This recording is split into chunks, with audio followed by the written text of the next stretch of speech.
Garden Basics with Farmer Fred is brought to you by Smart Pots, the original lightweight, long-lasting fabric plant container. It's made in the USA. Visit smartpots.com/Fred for more information and a special discount. That's smartpots.com/Fred. Welcome to the Garden Basics with Farmer Fred podcast. If you're just a beginning gardener or you want good gardening information, well, you've come to the right spot.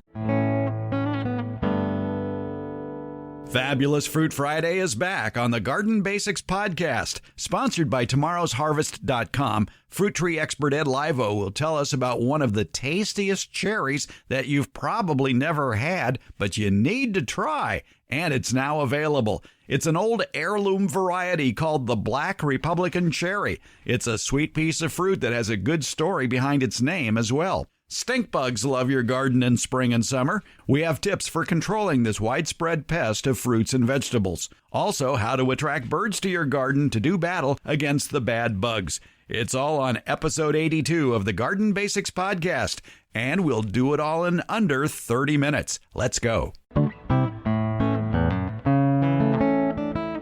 Welcome back to Fabulous Fruit Friday. It's good to be back. Ed Livo joins us from Burchell Nursery and tomorrowsharvest.com with more great fruit tree selections. And there's plenty available this time of year at your favorite nursery and online. Ed, pleasure to have you back. For people who may not have heard you on the program last year, talk a little bit about Burchell Nursery and the program tomorrowsharvest.com. Burchell Nursery, of course, is a large wholesale grower in the Central Valley of California. Been around for many, many, many years, and specializing in almonds. And we are, of course, we are now selling one of the most popular almonds, the Shasta almond. That's fast becoming one of the most highest demanded almond in the industry, which is very cool. But we're talking primarily about the home garden division of Burchell Nursery, which, of course, I really take a particular joy in because I've, of course, been in the home garden industry, for the better part of 40 years. So, old is definitely part of my character. And so I'm really at home in the environment that we're creating. And we have a great e-commerce site called the Tomorrow's Harvest, which has a lot of exciting varieties that have come out of the Burchell's programs through the years, and some great tasting fruits. I'm really having a ball just going through this large library of fruit varieties that are all new to me, and so I'm doing taste testings, and I'm looking for the next exciting peach, the next exciting nectarine, the next exciting plum. There's some good plum apricot crosses that are available. So, we've got a lot of things that we can have some fun introducing in the coming years. Exactly. There's apples, apricots, peaches, plums, cherries, and so much more. It's not just almonds. There's a lot of great deciduous fruit trees available from tomorrowsharvest.com. Now, I know right now that there are a lot of Burchell Nursery fruit trees available at retail nurseries throughout California, and it'll probably expand in the future. But right now, probably the best place to get Burchell fruit trees would be online from tomorrowsharvest.com. Correct. Yeah, it is. And definitely during this bare root period, of course, that we're in right now, we have a great program that we call our plantable paper pots. And this is, while everybody else is trying to root their trees into their plastic containers, makes it difficult, for them to transport, and it makes it difficult for them to sell. We have a paper pot that we actually put really beautiful trees into, and we secure them in with a cap and zip tie the cap in so the tree's held firmly into the paper pot, and then tied in plastic, put in a box, sent right straight to your front door. Very easy. If you're ready to plant, you just go ahead and dig a hole. So where can you find videos that explain how to plant with a plantable paper pot? Well, you can find them on Facebook or Instagram. We have our Facebook page for Tomorrow's Harvest and our Instagram page for Tomorrow's Harvest. And we've got all kinds of neat little videos on there. Most of them are to promote the idea that, if you can buy a bare root tree that, is in a paper pot, and we take care not to prune the roots aggressively when we put them into the paper pots. We actually make the paper pot or the root set well into that paper pot. Paper pot, you just plant it pot and all. And you can do that as soon as you get it. You can do it as soon as you get it. Or, like if it's raining and it's yucky outside and you don't want to go outside, put it aside somewhere, and it's what they call it healed in, meaning that you don't have to do anything to protect the root system. The root system is planted into the pot. So the root system's protected and ready to go when you are. Just keep it watered. Yep, just keep it watered. In past episodes of Fabulous Fruit Friday, we've talked about the various peaches, nectarines, apricots, Asian pears, and apples available from tomorrowsharvest.com. What do you have for us today? Oh, man, I tell you, I've got one of the most exciting varieties of cherry that anybody has ever had. I mean, as far as its taste is concerned, and that's the Black Republican cherry. The Black Republican cherry. Correct. The Black Republican cherry. As ominous as it sounds, it really has a history and a story that goes along with it to support it, too. It was actually a political gesture back in the 1800s, just right after the Civil War, done by an Oregon grower named Seth Llewellyn. But the Black Republican is really an amazing, intense, tremendously intense flavored sweet fruit with just this distinguishing characteristic that is hard to describe, but it sets it apart from all other cherries. Yeah, we should point out about Seth Llewellyn that he named it the Black Republican cherry because he was a Quaker and an abolitionist, and that he was just trying to promote his abolitionist beliefs. Correct. Yeah, that's what it was. It was totally a political statement. That's exactly what it was. And the Black Republican cherry, I hear it's good for canning and freezing. It is. Anything that you would do with a sweet cherry, the Black Republican would be good for. Absolutely. And it's a little more cold hardy too, as well. It seems to take a little bit more cold than the average sweet cherry does too. So that's another important feature on it too. Yeah, I did a little reading about the Black Republican cherry, and I guess for years and years it was basically just used as a pollinizer for other varieties.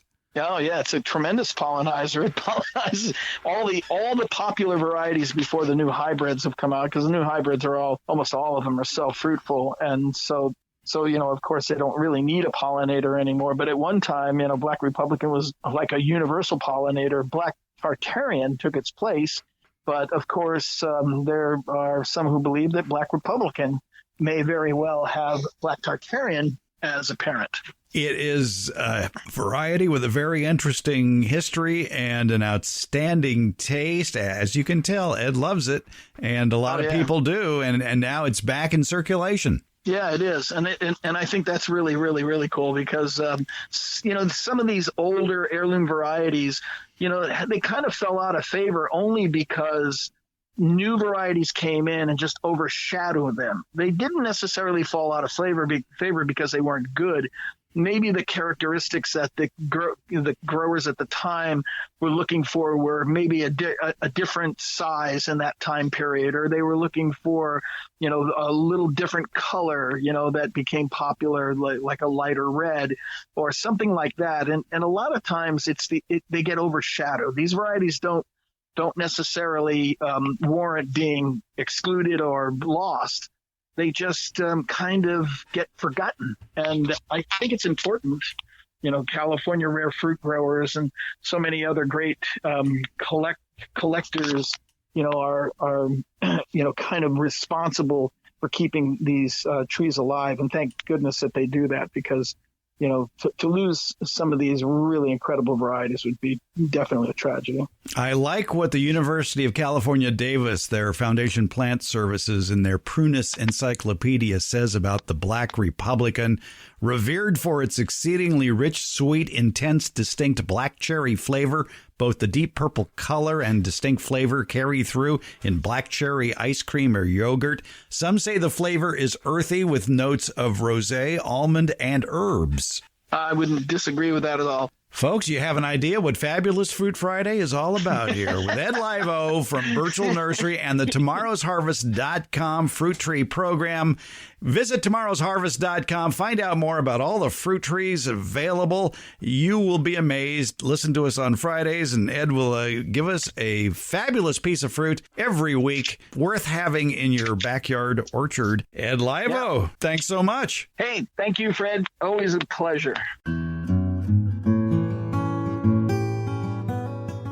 Smart Pots are the original award-winning fabric planter. They're sold worldwide. Smart Pots are proudly made 100% in the USA. Smart Pots are also BPA-free. There's no risk of chemicals leaching into the soil, your herbs, vegetables, and other edibles. That's why organic growers prefer Smart Pots. Smart Pots' breathable fabric creates a healthy root structure for plants. Smart Pots come in a wide array of sizes, and they can be reused year after year. If a frost or freeze is in the forecast, moving your frost-tender plants that are in the Smart Pots that have handles makes them even easier to move closer to the house for added warmth, or you could even move them inside. Visit smartpots.com/Fred for more information about the complete line of Smart Pots lightweight fabric containers. It's Smart Pots, the original award-winning fabric planter. Go to smartpots.com/Fred for more info and that special Farmer Fred discount on your next Smart Pot purchase. Go to smartpots.com/Fred. We like to answer your questions here on the Garden Basics podcast, no matter where you live. And John from Johannesburg in South Africa, he writes in and says, I have a large pomegranate tree and a peach tree. This year, both had many fruit, but all the fruit were spoiled. The pomegranate rotted from the bottom, and the peaches all had little holes on the skin and hard gel-like substance. He attached photos. And Quentin Young is here from Fair Oaks Boulevard Nursery, also a master gardener. He's been around the world. And South Africa, much like California, Mediterranean climate. And I could see where we might have something else in common, and that would be the insect pests. Yeah, probably the similar pests, and if they aren't native, then they probably were introduced at some point, because we're all, always exchanging plants. Even though now we're a little bit more aware of it, in the past we probably weren't. Yeah, exactly. Like that's the story of how snails got to California. Somebody brought them in for food, and next thing you know, they escaped. Yes, exactly. Right. So anyway, the pictures that John sent in, and there's some sort of white frass emanating from the peaches, and he has a picture of a pomegranate that looks absolutely horrible. It looks like somebody took a shotgun to it. Yeah, it's got some quite significant holes there. Yeah. So what would cause this sort of damage, and what should John do? So to me, this is typical of the damage that we would see at the Fair Oaks Horticulture Center at the orchard, and also customers bringing it into the nursery. And on the peach tree, we refer to this as gummosis, and it's usually feeding of sort of a whole range of insects that generally are called stink bugs. They're basically piercers. They're suckers. They pierce the fruit, and then you see this basically these kind of liquid sugars kind of being excreted. And again, a general term is just gummosis, but that's basically what stink bug damage will look like. On pomegranates of the nursery and here, the biggest culprit is the leaf-footed bugs. Which are stink bugs. Yeah, there's also, when we say stink bugs, there are a lot of common names for stink bugs. There are several varieties. You got the bagrata bug, you got the brown marmorated stink bug, you've got the consperse stink bug, the harlequin bug, and many others. But basically, the way to tell a stink bug is crush it and smell your fingers. And they stink. Yeah, they smell. Yeah, yes. They have a distinctive odor. So let's take an integrated pest management approach to dealing with stink bugs in an orchard, wherever you may happen to be. I guess one of the easiest things to do is go out there early in the morning when they're least active and can't fly and start hand picking. Yeah, hand picking when they're big enough. If you can get them in the nymph stage, you might want to do a little research, because sometimes they'll look a little bit different as a nymph versus an adult. But that's when you're going to want to be doing, in the winter, to get rid of the overwintering eggs, you could use horticultural oil. A little bit later, you would maybe use neem oil, but then, like you said, especially when they get bigger, they're usually easy to pick off in the morning and just crush. Or drop in some soapy water. Right, yeah, I was going to say that if you don't want to you may want to wear gloves to that as well if you're handling them. But yeah, just putting them in some soapy water is a good solution as well. Another strategy is to eliminate any ground covers and weedy areas that might surround your orchard, simply because that's where they may be spending the late winter before they move on into your orchard or your other plants come spring or summer. And we should point out, it's not just fruits that stink bugs go after. They like just about everything in your garden. They love tomatoes too. Yeah, you'll see a lot of damage on the tomatoes. Basically, on a ripened fruit, you'll see some white dots and then usually some corky damage beneath that. Yeah. Yeah, the good news is that tomato is still edible. Just cut off the discoloration and the hard portions, and the rest of it's still edible. But yeah, as that tomato matures, those yellow spots get bigger and bigger. Yeah, and for a homeowner, it's fine. If you were trying to sell it retail, it would be a problem for you. In John's picture from South Africa there of the pomegranate, I think one reason these holes and the discoloration on the pomegranate are so big is that those piercing insects, the stink bugs, probably attack the pomegranate in a smaller stage, and as the fruit grow, those holes and discolorations just got bigger. Yeah, it's basically like any sort of damage on the fruit, you'll just start to see decay, and then the holes get larger. Another solution for stink bugs might also be to use a vacuum cleaner. We've done that at the Horde Center, actually. One of the master gardeners brought in a vacuum and vacuumed them off. What sort of vacuum? Just a regular vacuum. Nah. Okay, a shop vac? Yeah, you could use a shop vac. Yeah, it would work. Yeah, if your infestation was large enough, I can see you doing that. Yeah. Now the one thing is, that unpleasant stink bug odor is going to be on that filter in the vacuum. I know the folks at University of California recommend putting a nylon stocking into the vacuum tube and securing the end over the outside of the vacuum tube with a rubber band, and that way the bugs that are collected in the stocking and won't get into the vacuum cleaner filter. That's a very good point. Yeah, because they are kind of smelly. Another reason for nylons to still be in existence. That and tree ties. There you go, yeah. All right. So stink bugs, and another non-chemical solution, apparently stink bugs are attracted to light. And the University of California recommends placing a foil roasting pan filled with some water and a few drops of dish soap. Point a light into the pan and place that pan where you think the stink bugs are and leave it there overnight. The bugs are attracted to the light and will fall into the water and drown, and basically empty the pan, repeat as necessary. Yeah, I mean, I can see you do that. That would work for a lot of insects. Sure, that'd be great. All right, there you go. We're just trying to solve your pest problems before they get a hold in your garden. Quentin Young is manager of Fair Oaks Boulevard Nursery here in the Sacramento area. Also a University of California Cooperative Extension certified master gardener. Quentin, thanks for your time. Thanks, Fred.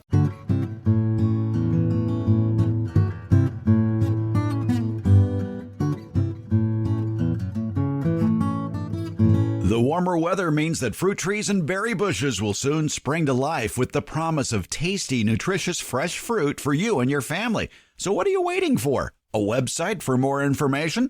Okay, it's tomorrowsharvest.com. That's your go-to site for a complete line of backyard fruit trees and bushes. Tomorrow's Harvest fine line of fruit trees is the result of 75 years of developing, testing, and growing. 3 generations of the Burchell family have been at the forefront of research and development of these plants of the highest quality. And all of these beautiful edible plants have been carefully cultivated for your home garden. And they come in plantable paper pots. They're ready for you to stick directly in the ground, pot and all. Look for Tomorrow's Harvest fruit trees, including the Black Republican cherry, at better retail nurseries. And if your favorite nursery doesn't carry any of Tomorrow's Harvest fruit, nut, and berry varieties, you can order them directly from tomorrowsharvest.com. Let the Burchell family's 3 generations of experience take root in your home orchard, landscape, and garden. It's Tomorrow's Harvest, goodness that you can grow. To find out more about their nutritious and delicious fruit and nut varieties, visit tomorrowsharvest.com. We've talked a lot on this program about attracting the garden good guys, the beneficial insects that do such a great job of controlling garden pests. But let's not give short shrift to our bigger friends. They need a place to live as well to battle the bugs in your garden. We recently spoke with UC Cooperative Extension Farm Advisor Rachel Long about how to attract birds to your garden. hedgerows may be out of the scope for many backyard gardeners, but I think adding evergreen shrubs where you have dense foliage that can serve as a hotel for some of our bigger friends, like birds who can help control things like tomato worms, are very important to have. Evergreen shrubs like here in California, the California Bay, the Laurus nobilis, the toyon you mentioned, the manzanita, all of those are important. But think about a border of shrubs, too, evergreen shrubs that help to keep the birds around, the little birds. Right. Those are actually really, really important for helping to control pests, too. For example, we just finished a study looking at bird predation of codling moth in walnut orchards and apples, and find that that birds in migrating through areas that they're gleaning the bark where these codling moth, which is big pest, it's a worm pest of apples, pears, walnuts, and they glean the bark and they eat up all these overwintering codling moth and really help to suppress the pest numbers, and finding that birds are critically important for helping to control pests in backyard gardens, and by putting in habitat for birds, it does these plants like toyon with the Christmas berry and other flowering plants, bring in hummingbirds and but also insectivorous birds that feed on a lot of crop pests like the tomato hornworm or the armyworm and pests and do help to control them. And a lot of people are worried, well, then they're going to eat my fruit and such, but overall, if the benefits that you get from birds really far outweighs any occasional problems that you might have with some of the birds, like feeding on fruit or seeds or nut crops. Those people think, well, if I put in habitat, then I'm going to bring in pest birds, but those would be like your flocking birds, like your blackbirds or your crows and or cowbirds. But those birds, they're there regardless of habitat, and that you could have a hedgerow or not have a hedgerow, and those flocking birds are going to really cue in on crops or any sort of backyard gardens. But having the habitat just brings in a lot of songbirds that are important for feeding on pests, particularly in the springtime when they need that the insects to feed their young as a high energy source. And so it is really critically important to put in habitat that favors birds as well.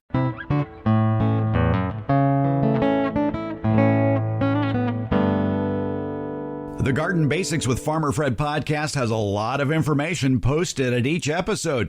Transcripts, links to any products or books or websites mentioned during the show, and other helpful links for even more information. Plus, you can listen to just the portions of the show that interest you. It's been divided into easily accessible chapters. Plus, you'll find more information about how to get in touch with us. Maybe you could leave an audio question without making a phone call. You can do that at SpeakPipe. That's speakpipe.com. It's easy. Give it a try. And you just might hear your voice on the Garden Basics podcast.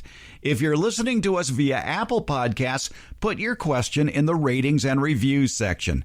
You can always text us the question and pictures, or use your voice to leave a question at 916-292-8964. That's 916-292-8964. You can always use the good old email, fred@farmerfred.com. That's fred@farmerfred.com. And when you leave a question, be sure to tell us where you're from. That will help us greatly to accurately answer your garden questions because, as you know, all gardening is local. In the show notes, you'll find links to our social media outlets as well where you can leave questions or make comments. Facebook, Instagram, Twitter, and YouTube. And there's a link to the farmerfred.com website. Thanks for listening to Garden Basics with Farmer Fred, brought to you by Smart Pots. Garden Basics comes out every Tuesday and Friday. It's available on many podcast platforms, including Apple, Spotify, Google, iHeart, Stitcher, and many more. And if you're listening on Apple, please leave a comment or a rating. That helps us decide which garden topics you'd like to see addressed. And again, thank you.